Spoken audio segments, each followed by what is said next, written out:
الرجيم بسم الله الرحمن الرحيم يا أيها الذين آمنوا قوا أنفسكم وأهليكم نارا صدق الله العظيم وقال النبي صلى الله عليه وسلم كل مولود يولد على الفطرة فأبواه يهودانه أو ينصرانه أو يمجسانه أو كما قال عليه السلام۔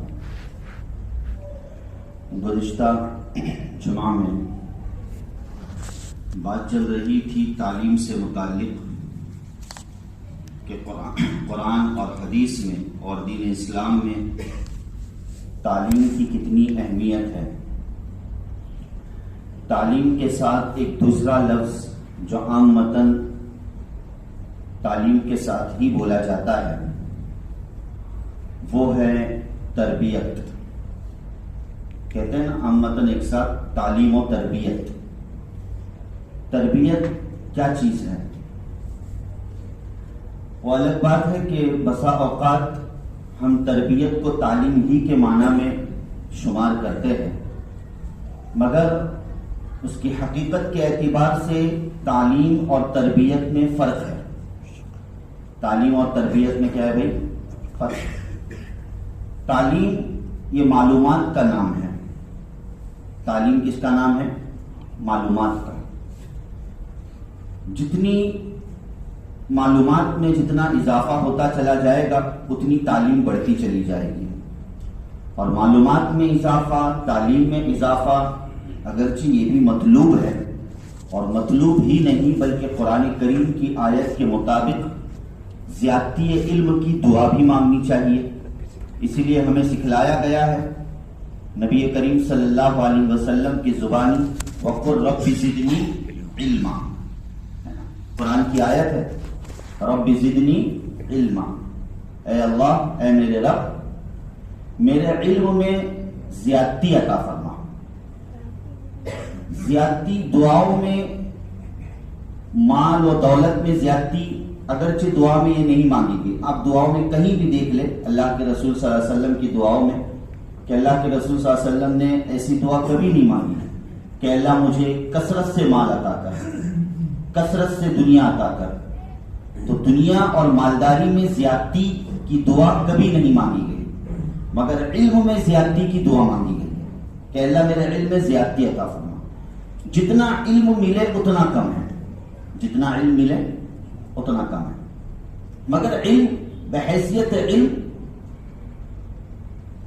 یہ مطلوب ہے ہی، مگر اس علم کا جو اصل مقصد ہے، اس علم کا جو اصل مقصد ہے وہ ہے عمل، وہ ہے تربیت۔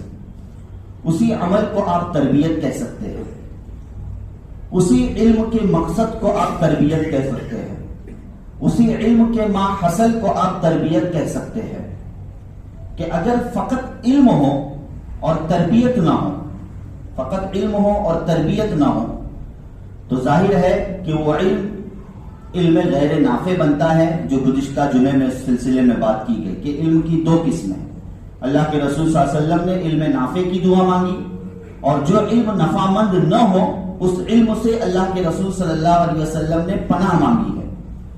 تو علم تو ہے مگر غیر نافع، تو علم غیر نافع کیسے بنتا ہے؟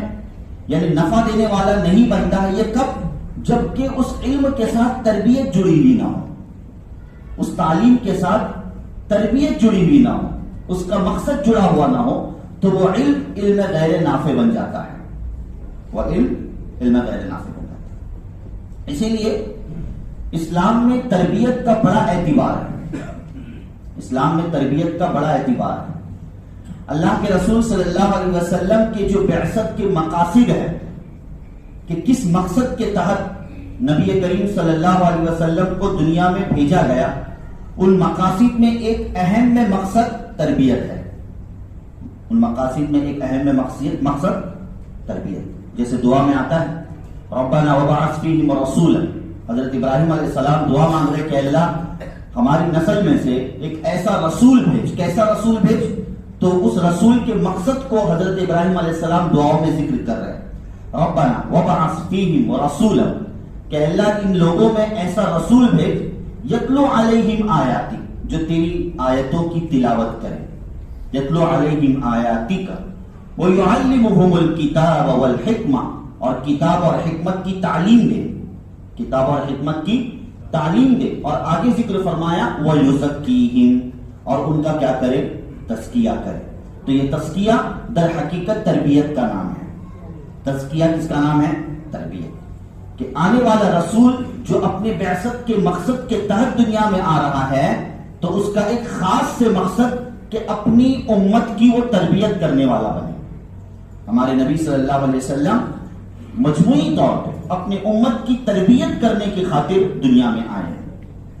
اسی لیے تربیت یہ رب سے نکلا ہے، اسی لیے اللہ تعالیٰ کی جو بے شمار صفات ہے، ان صفات میں سے اللہ کی ایک اہم میں صفت رب العالمین، جو ہم سورہ فاتحہ میں پڑھتے ہیں، رب کے معنی تربیت کرنے والا، پرورش کرنے والا، موقع محل سے سکھلانے اور بتلانے والا، اسے کہا جاتا ہے رب۔ اس لیے استاد کو بھی ہم کیا کہتے ہیں؟ مربی، کہ میرا فلانا استاد میرا مربی ہے، یعنی میری کیا کرنے والا ہے؟ تربیت کرنے والا ہے۔ تو تربیت یہ اسلام کا ایک اہم شعبہ ہے، اور قرآن اور حدیث کی روشنی میں اس سلسلے میں بڑی ترغیب دی گئی ہے کہ وہ ایک الگ بات ہے کہ تعلیم اور تربیت میں اہم پہلو کون سا ہے۔ تو ہمارے اللہ والے ذکر فرماتے ہیں کہ تعلیم کا وقت تو بہت بعد سے شروع ہوتا ہے، اور تربیت کا وقت تو بہت پہلے سے شروع ہو جاتا ہے۔ تربیت کا وقت تو بھائی بہت پہلے سے شروع ہو جاتا ہے، تعلیم تو بہت بعد میں اس کا وقت شروع ہو جاتا ہے۔ جی ہاں، اور تربیت پہلے سے شروع ہو جاتی ہے۔ کتنی پہلے سے؟ کہ بھئی کہا جاتا ہے کہ ماں کی گود یہ بچے کا پہلا مدرسہ ہوتا ہے۔ ماں کی گود نہیں بلکہ ماں کی کوکھ، ماں کا بدن، ماں کا پیٹ، یہ در حقیقت بچے کا پہلا مدرسہ ہوتا ہے۔ پتہ نہیں غالباً گزشتہ جمعے میں سلسلے میں نے بات کی یا نہیں، یا کسی اور دیگر جلسوں میں اس بات کو میں نے پیش کیا تھا، ذہن میں نہیں آ رہا کہاں بات پیش کی، کہ ماں کی گود بچے کا پہلا مدرسہ نہیں، ماں کی کوکھ بچے کا پہلا مدرسہ ہے۔ گود میں تو وہ 9 مہینے کے بعد آتا ہے، لیکن 9 مہینے تک وہ ماں کے پیٹ میں رہتا ہے، اور وہی اس کا ماں کا پیٹ یہ در حقیقت بچے کا مدرسہ ہے۔ ہاں، تربیت گاہ ہے، وہیں سے اس پیٹ سے ہی گویا کہ تربیت شروع ہو رہی ہے۔ پیٹ سے ہی تربیت شروع، وہ کیسے؟ اس معنی کر کہ ماں کے جو اثرات ہے وہ بچے کے اندر سرایت کرتے ہیں، ماں کی جو حرکتیں ہیں وہ بچے کے اندر کیا کرتی ہے؟ سرایت کرتی ہے۔ جی ہاں، اسی لیے وہاں ذوالفقار نقشبندی مدظل العالی نے واقعہ ذکر کیا ہے، شاید پتہ نہیں گزشتہ جمعے میں بول دیا ہو تو دوبارہ واقعے کی تکرار ہو، کہ ایک بچہ پیدا ہوا، پیدا ہونے کے بعد جب وہ مکتب میں گیا تو وہ 5 پاروں کا حافظ تھا۔ کتنے پاروں کا؟ 5 پاروں کا۔ اللہ کی قدرت سے بعید نہیں ہے، دور نہیں اللہ کی قدرت سے۔ مکتب میں الف با تاسا پڑھنا چاہیے تھا، مگر وہ الف با تاسا اس کو کچھ نہیں آتا، اور جب پڑھنا شروع کیا تو بسم اللہ الرحمن الرحیم الف لام میم سے جو شروع کیا تو 5 پارے پر جا کے اس نے ختم کیا۔ حفظ، چھوٹا بچہ۔ ارے بچہ بھائی تو نے کہاں حفظ کیا، کہاں پڑھا؟ کچھ نہیں ہوگا، بچہ کچھ نہیں کہہ پا رہا۔ جب تحقیق کی گئی تو پتا چلا کہ اس کی ماں 5 پاروں کی حافظہ تھی۔ اس بچے کی ماں کیا تھی؟ 5 پاروں کی حافظہ تھی۔ سبحان اللہ۔ جب بچہ پیٹ میں تھا، ایام حمل میں تھا وہ بچہ، تو اس وقت اس کی ماں ان 5 پاروں کی تلاوت کیا کرتی تھی۔ 5 پاروں کی کیا کیا کرتی تھی؟ تلاوت کیا کرتی تھی، اور وہ بچہ پیٹ میں رہ کر اس تلاوت کو سن رہا ہے۔ اللہ کا کرنا یہ ہوا کہ وہ 5 پارے اس کو مکمل حفظ ہو گئے۔ اب جب چھٹا پارا پڑھنے جا رہا ہے تو اس کو نہیں آ رہا ہے، چونکہ 5 پارے کی حافظہ تھی، اور بار بار تکرار کے ساتھ 5 پارے ماں پڑھا کرتی تھی، چھٹا پارا اس کو نہیں آ رہا ہے۔ تو حضرت نے اس واقعے کو ذکر کرنے کے بعد فرمایا کہ دیکھیے کہ بچہ کہاں سے اثر لینا شروع کرتا ہے۔ پیدا ہونے کے بعد تو الگ بات ہے، پیدا ہونے سے پہلے ہی وہ اثر لینا کیا کر دیتا ہے؟ شروع کر دیتا ہے کہ اگر اس بچے پر ماں کی پیٹ میں ماں کی کوکھ سے ہی اس بچے پر اگر نیکی کا اثر پڑ سکتا ہے تو کیا بدی اور برائی کا اثر نہیں پڑ سکتا؟ اللہ نہ کرے اگر وہی ماں جو ماں بچے کو دودھ پلاتے وقت 5 پاروں کی تلاوت کر رہی ہے تو اس تلاوت کا اثر اس بچے پر پڑ سکتا ہے جو ابھی تک دنیا میں نہیں آیا. تو کیا اللہ نہ کرے وہی ماں اگر اس بچے کو دودھ پلاتے وقت اللہ کی نافرمانی کرنے والی ہو، گانا سننے والی ہو اور نہ جانے زبان سے گالی گلوچ کرنے والی ہو اور بد کردار عورت ہو، تو کیا اس بد کرداری کا اثر اس بچے پر نہیں پڑے گا؟ جیسے نیکی کا اثر پڑ سکتا ہے اسی طریقے سے بدی اور برائی کا بھی اثر پڑ سکتا ہے. تو یہ تربیت تو بہت پہلے سے شروع ہو جاتی ہے. تعلیم اگرچہ آگے سے شروع ہو جاتی ہے کہ بچہ پیدا ہوگا، پھر 2 سال کے بعد 3 سال کے بعد سیکھنے سکھانے کا معاملہ شروع ہوتا ہے، لیکن تربیت یہ تو ماں کی کوکھ سے ہی شروع ہو جاتی ہے. اتنا بڑا معیار ہے تربیت کا. اسی لیے اللہ کے رسول صلی اللہ علیہ وسلم نے کچھ رہنمائی اور تربیت کے تعلق سے کچھ رہبری اللہ کے رسول صلی اللہ علیہ وسلم نے فرمائی ہے نا. مشہور حدیث کہ جب بچہ 7 سال کا ہو جائے، مشہور حدیث ہے جو سیاہ ستہ میں موجود ہے، جب بچہ 7 سال کا ہو جائے تو اسے نماز کا حکم دو، اور 10 سال کی عمر میں اگر وہ نماز نہ پڑھے تو اسے کیا کرو؟ مارو. بڑی مشہور حدیث ہے. یہاں اللہ کے رسول صلی اللہ علیہ وسلم نے 7 سے لے کر 10 سالہ یہ جو عمر اللہ کے رسول صلی اللہ علیہ وسلم نے جو ذکر فرمائی ہے وہ یوں ہی نہیں فرمائی. اس کے پیچھے کچھ مقصد ہے، اس کے پیچھے کچھ ریزن ہے. حالانکہ 7 سال میں بھی بچہ بالغ نہیں ہوتا، 10 سال میں بھی بچہ بالغ نہیں ہوتا. یہ تو غیر بلوغ کی عمر ہے. تو اس غیر بلوغ میں 7 اور 10 سال کو ذکر کرتے ہوئے ارکان اسلام میں سے ایک اہم رکن نماز کا اللہ کے رسول صلی اللہ علیہ وسلم نے تذکرہ فرمایا کہ 7 سے 10 سال تک اس پر واچ رہے، اس پر نظر رہے. 7 سال میں کچھ ایسا ڈھیلا ڈھالا حکم دیا جائے، اسے ترغیب دی جائے، لیکن 10 سال میں اگر نماز نہیں پڑھ رہا ہے تو اس کی تعدیب کی جائے، اس کی تربیت کی جائے، اس کو مارا جائے، ڈانٹ ڈپٹ کی جائے اور نماز کا حکم دیا جائے اس کو. محدثین کرام ذکر فرماتے ہیں کہ یہ جو بچے کی 10 سالہ زندگی جو ہوتی ہے، 10 سال تک جو عمر ہوتی ہے، یہ عمر در حقیقت تربیت کی بہترین عمر ہوتی ہے اور بہترین مدت ہوتی ہے. جو کچھ سکھانا ہے اور جو کچھ کرنا ہے ان 10 سالوں میں کیا جا سکتا ہے. ان 10 سالوں میں کیا جا سکتا ہے. 10 سال کے بعد اب کوئی امید نہیں کی جا سکتی ہے. جب بچہ مکمل 10 سال کا ہو جائے اور 10 سال تک ہم نے اس پر توجہ نہیں دی، ایک وقت ایسا آئے گا کہ چند سالوں کے بعد اب وہ بچہ خود فیصل ہو جائے گا، یعنی اپنا فیصلہ خود کرنے لگ جائے گا. وہ دوسروں کی بات ماننے کی طاقت اور صلاحیت نہیں رکھے گا. وہ کہے گا کہ میں کیوں بات مانوں. وہ سمجھے گا کہ میں جو سمجھ رہا ہوں، وہ سمجھے گا کہ میں جو سمجھ رہا ہوں وہ صحیح ہے، فلانی غلط چیز ہے، فلانا صحیح. وہ خود فیصلہ کرے گا. تو یہ 10 سال کی مدت اللہ کے رسول صلی اللہ علیہ وسلم نے یوں ہی ذکر نہیں فرمائی. ایک دوسری نقطے کی بات جو برسبیل تذکرہ آ گئی کہ 7 سال کی عمر میں اللہ کے رسول صلی اللہ علیہ وسلم نے نماز پڑھنے کا حکم دیا ہے، یعنی نماز پڑھنے کی ترغیب دلائی ہے. تو 7 سال سے پہلے کیا ہے؟ تو کہا کہ 7 سال سے پہلے اس پر کسی قسم کا بچے پر بوجھ نہ ڈالا جائے. ترغیب ایک الگ چیز ہے. ترغیب کیا ہے؟ ایک الگ چیز ہے کہ 7 سال سے پہلے بھی بچہ اگر نماز کی مشق کر رہا ہے، ماشاءاللہ، نور علی نور، اچھی بات ہے، نماز کی مشق کرنی چاہیے، لیکن اس پر کوئی زجر اور زبردستی نہیں. ہمارے معاشرے میں ایک خط سوار ہوتا ہے، معاف کیجیے گا، بھی رمضان المبارک آ رہا ہے، رمضان کا مہینہ آ رہا ہے، تو ایک اللہ حفاظت فرمائے، اگر یہ رسمیت کی شکل ہے اور دکھلاوے کی شکل ہے تب تو بہت غلط ہے کہ 7 سال سے پہلے ہی بچے کو رمضان رکھوانے کی پریکٹس کروائی جا رہی ہے. سمجھ رہے ہو؟ 7 سال سے پہلے ہی بچے کو کیا ہے؟ رمضان کے 30 روزے رکھنے کی کیا کرائی جا رہی ہے؟ پریکٹس. مطلب پورا رمضان کا ہے نا، مشہور ہو جاتا ہے، روزوں کا اللہ رمضان رہا، پھر نہ جانے پھر 27ویں کو کیا کچھ کیا جاتا ہے اور نہ جانے کیا کچھ ہوتا ہے. یہ رسم کی شکل ہے. بھائی جب شریعت نے 7 سال سے پہلے کو مکلف نہیں کیا تو ہم کیوں مکلف کریں؟ بعض پیرنٹس کی طرف سے تو زبردستی کا بھی معاملہ ہوتا ہے، نہیں زبردستی کی جاتی ہے، حالانکہ یہ غلط ہے. بس شریعت کے بنانے والے اور شریعت کے جاننے والے خود کہہ رہے کہ 7 سال کی عمر میں نماز کا حکم دیا جائے.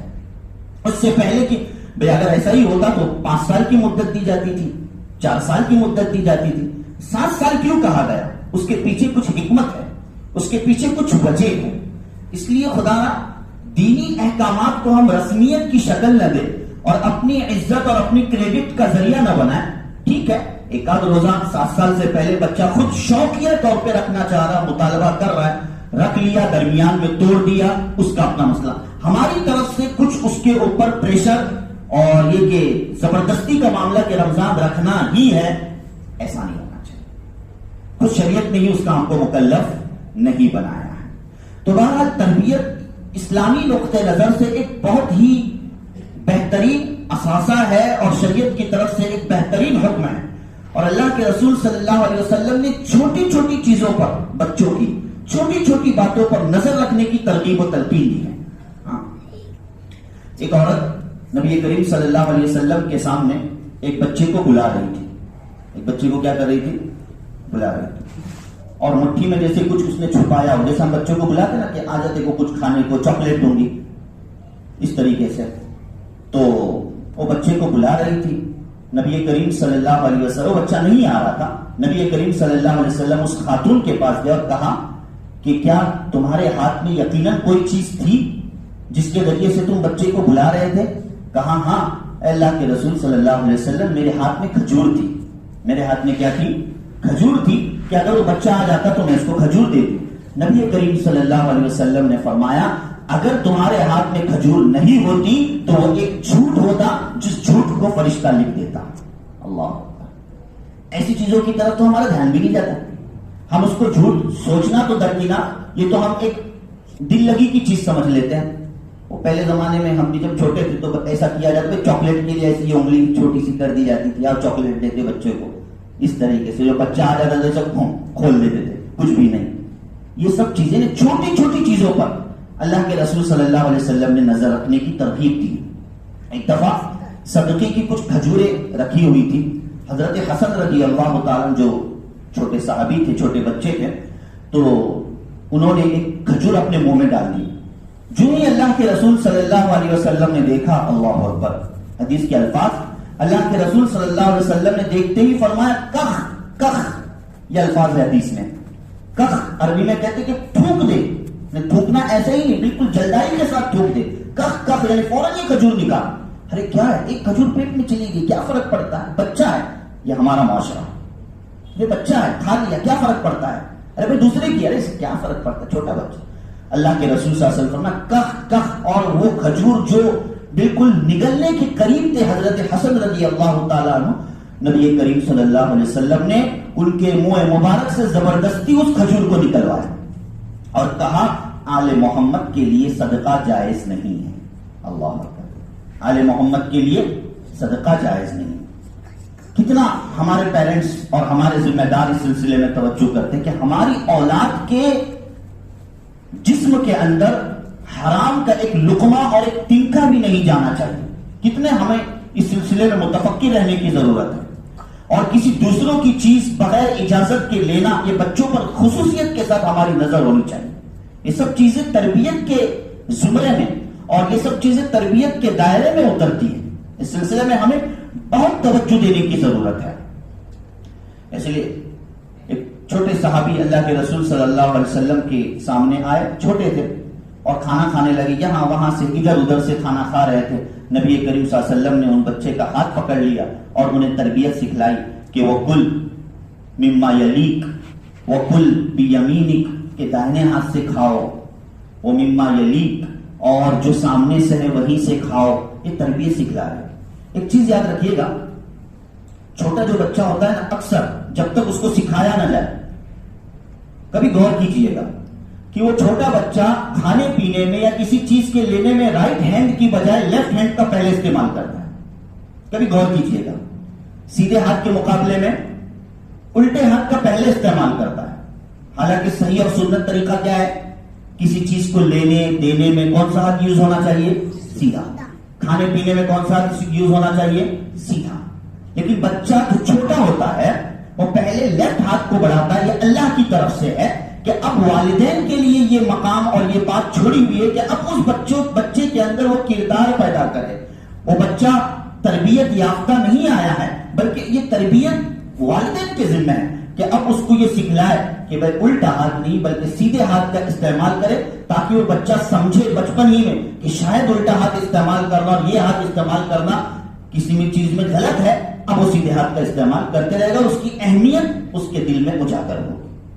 تو بہرحال تعلیم، فقط تعلیم ہو اور تربیت نہ ہو تو یقیناً یہ تعلیم انسان کے لیے ہلاکت کا سبب بھی بن سکتی ہے، وبال جا بن سکتی ہے، دین سے اور اللہ رسول سے بغاوت کا ذریعہ و سبب بن سکتی ہے. اور جس تعلیم کے ساتھ تربیت ہو تو در حقیقت وہی تعلیم رب کی پہچان کراتی ہے، رب کا مطیع و فرما بردار بناتی ہے اور رب کریم سے قریب کرتی ہے. یہ در حقیقت تربیت تعلیم کا خلاصہ اور تعلیم کا کیا ہے بھائی؟ نتیجہ ہے. اور یہ تربیت صرف بچے کی ہی ہو ایسی نہیں، بلکہ ہر زمانے کی ہر عمر کی تربیت علیحدہ ہوتی ہے. ہر انسان تربیت کا محتاج ہوتا ہے. جب اسے کوئی بڑا اور کوئی اچھا کوئی چیز سکھائے تو اس کا کام یہ ہے کہ بھائی میں کیوں سیکھوں، مجھے کیا ضرورت ہے، میں تو بڑا ہوں. نہیں، بلکہ ہر ایک سے اچھی چیز سیکھنا یہ انسان کا فطری اور طبعی تقاضا ہونا چاہیے.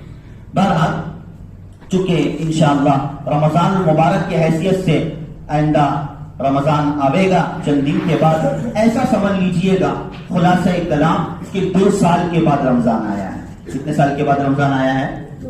آتا تو ہر سال ہے، لیکن حقیقت میں کتنے سال کے بعد آیا ہے؟ 2 سال کے بعد رمضان آیا ہے. یہ ہماری کوتاہی اور کمزوری کی بنا پر 2 سال کے بعد رمضان آیا ہے. اللہ کرے یہ رمضان ہمیں ملے اور نصیب ہو، یہ اللہ سے ہمیں دعا کرنی چاہیے. اور ان 2 سالوں میں ہم نے ایک نظریہ اور ایک جائزہ لے لیا کہ یقیناً رمضان کو رمضان کی حیثیت سے نہ گزارے تو کتنا پھیکا محسوس ہوتا ہے. بھائی ہے کہ نہیں کہ رمضان ہے، روزے تو رکھ رہے لیکن مسجد سے محروم، جماعت کے ساتھ نماز پڑھنے سے محروم، تراویح کے سننے سے محروم، ہے نا، بہت ساری خیر اور جمعہ جیسے اہم فریضے سے محروم، بہت سارے خیر سے محروم ہوئے. تو یہ اللہ کی طرف سے ایک امتحان ہوتا ہے. لہذا اب آنے والا رمضان ہمارے لیے چاشنی والا بنے اور لذت والا بنے.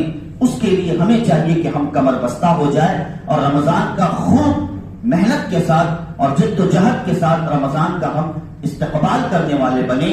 اور کوئی وقت ہمارا لمحہ اللہ کی عبادت اور اللہ کی یاد اور اللہ کے ذکر کے بغیر ہرگز چھوٹنے نہ پائے.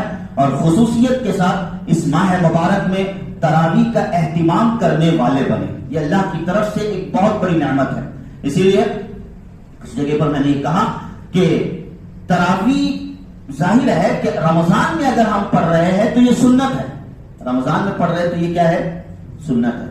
آج اگر 20 رکعت تراویح کی سنت نیت سے اگر کوئی نماز پڑھے گا تو اس کو سنت کہے گے. عام دنوں میں 20 رکعت نماز تراویح کی نیت سے اگر کوئی پڑھتا ہے، ارے کیا عبادت تو ہے، وہی قرآن پڑھ رہے، وہی رکوع کر رہے، وہی سجدہ کر رہے. نہیں، حرام، بدعت. نماز رمضان میں پڑھنا سنت اور غیر رمضان میں پڑھنا کیا ہو جائے گا؟ وہ بدعت. ہاں مطلق نفل پڑھو الگ چیز ہے، اس میں کوئی رکاوٹ نہیں، لیکن تراویح کی نیت سے پڑھنا وہ بدعت شمار ہو جائے گا. کیوں؟ اس لیے کہ تراویح کا مقام و محل مخصوص ہے. ہر چیز کا اپنا ایک مقام ہوتا ہے. اس معنی کر اس کی اہمیت رمضان کے ساتھ وابستہ ہے تو سال میں ایک دفعہ وہ اہمیت سامنے آتی ہے. اس معنی کر اسے ذرا برابر بھی چھوڑنا نہیں چاہیے. اور خود اللہ نے رمضان کا تعارف روزے سے نہیں کرایا ہے، اللہ نے رمضان کا تعارف قرآن سے کرایا ہے. آپ کو قرآن میں کہیں ایسا نہیں ملے گا کہ رمضان وہ مہینہ ہے جس میں روزے رکھے جاتے ہیں. پورے قرآن میں ایسی کوئی آیت نہیں ہے. روزے کی اپنی فرضیت الگ جگہ پر اور رمضان کی اہمیت الگ جگہ پر. اللہ نے جب رمضان کا تعارف کرایا تو روزے سے نہیں کرایا، اللہ نے رمضان کا تعارف قرآن سے کرایا. شہر رمضان الذی انزل فیہ القرآن، رمضان کا وہ مہینہ جس میں قرآن نازل ہوا. معلوم ہوا کہ بڑا گہرا ربط ہے رمضان اور قرآن سے. تو ہم تلاوت کلام پاک بھی کریں اور ساتھ ساتھ تراویح کا خصوصیت کے ساتھ ہم کیا ہے اہتمام کرنے والے بنے. شروع رمضان میں تو بھیڑ ہوتی ہے ماشاءاللہ کثیر تعداد میں ہوتا ہے, درمیان میں بڑی خلا ہو جاتی ہے اور یہ کہ لوگ چھوڑ دیتے ہیں تراویح کی نمازوں کو. ایسا نہ کیجیے گا, پابندی سے نماز تراویح کسی کی ایک رکعت بھی انشاءاللہ چھوٹنے نہ پائے, ایسا عزم مصمم کیجیے, انشاءاللہ اللہ کی مدد شامل حال ہوگی. آمین یا رب العالمین. وآخر دعوانا